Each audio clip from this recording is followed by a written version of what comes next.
নমস্কার তোমাদের সবাইকে সানা স্মাইল এডুকেশন সেন্টারে স্বাগত জানিয়ে আজকের ক্লাসটি শুরু করছি। আজকে তোমাদের সঙ্গে আলোচনা করব তোমরা যারা ষষ্ঠ শ্রেণীর দ্বিতীয় পর্যায়ক্রমিক মূল্যায়ন পরীক্ষা দেবে তোমাদের জন্য রায় ও মার্টিন প্রশ্ন বিচিত্র থেকে আজকে সমাধান করব ষষ্ঠ শ্রেণীর ইতিহাস বিষয় মডেল নাম্বার 3 অর্থাৎ 3 নম্বর স্কুলের যে সমস্ত ছোট ও বড় প্রশ্ন আছে তার সমস্ত প্রশ্নের উত্তরের সমাধান করে দেখাবো। চলো দেরি না করে মূল বিষয়ে যাওয়া যাক। দেখো প্রথমেই আছে একে আদি বৈদিক যুগের ইতিহাসে জানার প্রধান উপাদান হলো উত্তরটা লিখবে ঋগ্বেদ অপশন সি। 2 আছে বৈদিক সমাজে পরিবারের প্রধান ছিলেন উত্তরটা লিখবে বাবা অপশন বি। 3 দেখো ঋগ্বেদের আলোচনায় গুরুত্বপূর্ণ নদী ছিল উত্তরটা লিখবে সিন্ধু অপশন এ। 4 দেখো বৈদিক যুগের অন্যতম পালিত পশু ছিল উত্তরটা লিখবে গরু অপশন এ। 5 দেখো দ্বিতীয় বৌদ্ধ সংগীতি হয় উত্তরটা লিখবে কালাশাখার সময় অপশন সি। 6 দেখো পিটক কথার অর্থ উত্তরটা লিখবে ঝুরি অপশন এ। 7 দেখো জৈন ধর্ম অনুসারে মোট তীর্থঙ্কর ছিলেন 24 জন অপশন সি।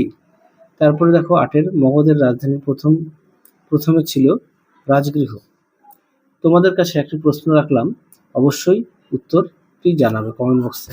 প্রশ্নটি হলো নালন্দা মহাবিহার কত সালে স্থাপিত হয়? আরো একবার বলি, নালন্দা মহাবিহার কত সালে স্থাপিত হয়? পরেরটা দেখো 9 দেখে অশোক স্তম্ভটি পাওয়া গেছে সারনাথে। তোমরা কমেন্ট বক্সে অবশ্যই উত্তরটি জানিও। হ্যাঁ, 10 দেখো কৌটিল্য লেখা বই হলে উত্তরটা লিখবে অর্থশাস্ত্র অপশন সি।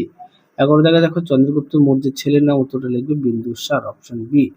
12 দেখো শকাব্দ গণনা শুরু হয় উত্তরটা লিখবে প্রথম কনিষ্কের শাসনকালে। পরবর্তী প্রশ্ন দেখো কি আছে, 2 দাগের প্রশ্ন মান 1 বেদাঙ্গ কয়টি? উত্তরটা লিখবে 6টি। 2 দেখো কোন বেদে জাদু মন্ত্রের সংকলন আছে? উত্তরটা লিখবে অথর্ব বেদে। 3 দেখো একটি গণরাজ্যের নাম লেখো উত্তরটা লিখবে ব্রিজি। 4 দেখো দক্ষিণ ভারতের একমাত্র মহাজন পদ কি ছিল? উত্তরটা লিখবে অস্মক। পরবর্তী দেখো দক্ষিণ ভারতের একজন মহাজন পদ কি ছিল? এটা অস্মক বললাম। আচ্ছা, 5 দেখো বজ্রীদের রাজধানীর নাম কি? উত্তরটা লিখবে বৈশালী। 6 দেখো কত সালে অশোক স্তম্ভটি জাতীয় প্রতীক হিসেবে গ্রহণ করা হয়েছে? উত্তরটা লিখবে 1950 সালে 26শে জানুয়ারি। তারপরে দেখো 7 সকল উত্তরপত্নদ কাকে বলা হয়েছে? উত্তরটা লিখবে হর্ষবর্ধনকে। 8 দেখো হাতিগুম্ফা শিলালেখ কার লেখা? খারবেলের লেখা। 9 দেখো উত্তরটা হবে ঠিক। 10 উত্তরটা ঠিক। 11 উত্তরটাও ঠিক। বেমানান দেখো এটা উত্তর হবে অর্থশাস্ত্র। পরবর্তী প্রশ্ন দেখো কি আছে 3 দাগের সপ্তসিন্ধু অঞ্চল বলতে কি বোঝে? হচ্ছে এই প্রশ্নগুলোর মান হচ্ছে 2। দেখো প্রশ্ন উত্তরটি সপ্তসিন্ধু অঞ্চল। দেখো সপ্তসিন্ধু অঞ্চল তোমরা অবশ্যই পাঠ্য বই খুঁটিয়ে পড়বে, সমস্ত বিষয়ে পাঠ্য বই অবশ্যই গুরুত্ব দেবে। আর সমস্ত বিষয়ে তোমাদের সাজেশন দেওয়া আছে, তোমরা যারা এখনো দেখোনি আমাদের প্লে লিস্টে গেলে সমস্ত বিষয়ের সাজেশন পেয়ে যাবে। পরবর্তী দেখো সভা ও সমিতি কি?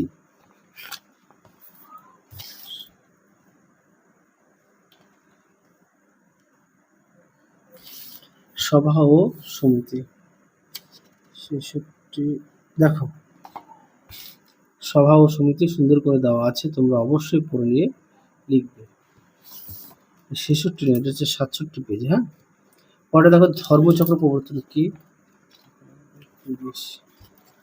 দেখো ধর্মচক্র প্রবর্তন বলতে কি বোঝো?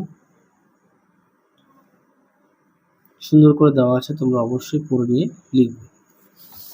পরবর্তী দেখো 4 দাগের গৌতম বুদ্ধের প্রথম নাম কি ছিল? উত্তর লিখবে সিদ্ধার্থ। তিনি কোথায় জন্মগ্রহণ করেন? 28।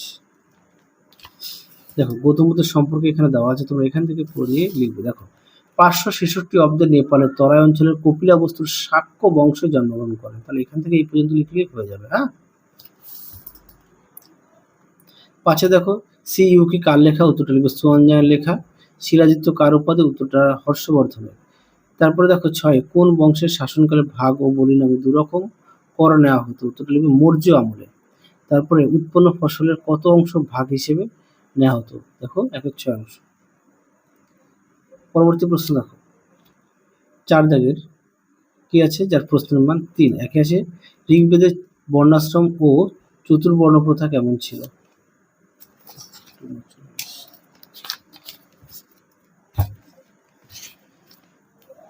দেখো প্রশ্ন উত্তরটি তোমরা পড়ে নিয়ে লিখবে। এছাড়া সমস্ত বিষয়ে পাঠ্য বই খুঁটিয়ে পড়বে, পাঠ্য বইয়ের দিকে গুরুত্ব দেবে। পরবর্তী দেখো কি আছে, ইনামগাঁও কোন জেলায় অবস্থিত? উত্তরটা লিখবে মহারাষ্ট্রের পুনে জেলায়। হ্যাঁ, মহারাষ্ট্রের পুনে জেলায়। পরটা দেখো, পরবর্তী প্রশ্ন দেখো, গায়ত্রী মন্ত্র কোন দেবতার উদ্দেশ্যে রচিত? উত্তরটা লিখবে সূর্য দেবতার সবিত্রের উদ্দেশ্যে। তারপরে দেখো রথপিন কাদের বলা হতো? দেখো উত্তর, দেখো প্রশ্ন উত্তর, রথপিন কাদের বলা হতো? এখান থেকে এফডি লিখবে।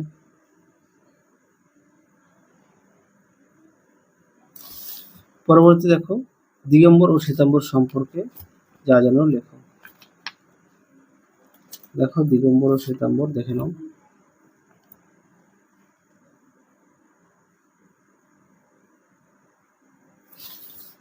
পরবর্তী প্রশ্ন দেখো, চতুর্যা সত্য বলতে কি বোঝে?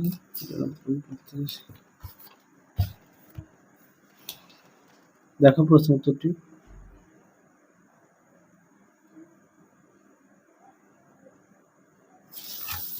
পরবর্তী দেখো কি আছে, কুষাণ কারা? এটা তোমরা 87 পেজে পাঠ্য বইতে পেয়ে যাবে। হ্যাঁ, একটু দেখে নিও। পরে দেখো কনিষ্কের রাজধানী কোথায় ছিল? পুরুষপুর বা পেশোয়ার। 6 দেখো, সাতবাহন বংশের প্রথম শাসক কে ছিলেন? উত্তরটা লিখবে শিমুখ। মহাপাত্র উপাধি কে নিয়েছিলেন? উত্তরটা লিখবে শক রাজা রুদ্রদামন।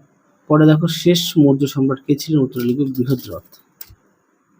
পরবর্তী প্রশ্ন দেখো, এক জায়গার বৈদিক যুগের শিক্ষা ব্যবস্থা কেমন ছিল? 71-52 দেখো বৈদিক যুগের শিক্ষা ব্যবস্থা কেমন ছিল দেখে নাও।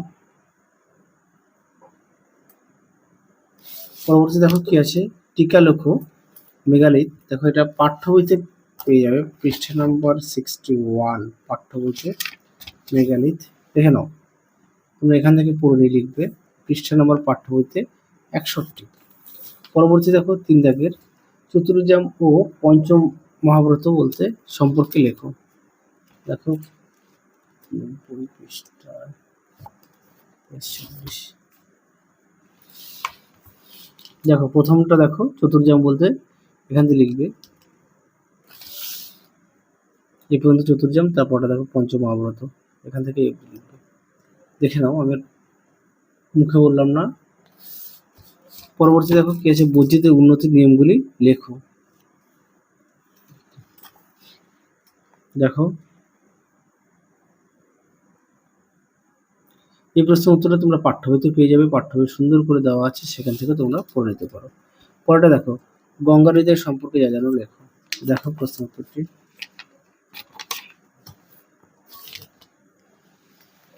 দেখে নাও, প্রশ্ন উত্তরটি সুন্দর করে দেওয়া আছে, তোমরা অবশ্যই পড়ে নিয়ে লিখবে। পরবর্তী দেখো, অশোকের ধর্মবর্ষ কেমন ছিল? এটা পাঠ্য বইতে 85 পেজে পেয়ে যাবে। হ্যাঁ, আর দেখালাম না, অবশ্যই যেহেতু প্রত্যেকের কাছে পাঠ্য বই আছে, অবশ্যই দেখে নিও। তাহলে চলো আজকের মতো এখানেই সমাপ্ত করছি। আবার দেখা হবে খুব শীঘ্রই তোমাদের পরবর্তী ভিডিওতে। তোমরা সবাই সুস্থ থেকো, ভালো থেকো। আজকের মতো টাটা।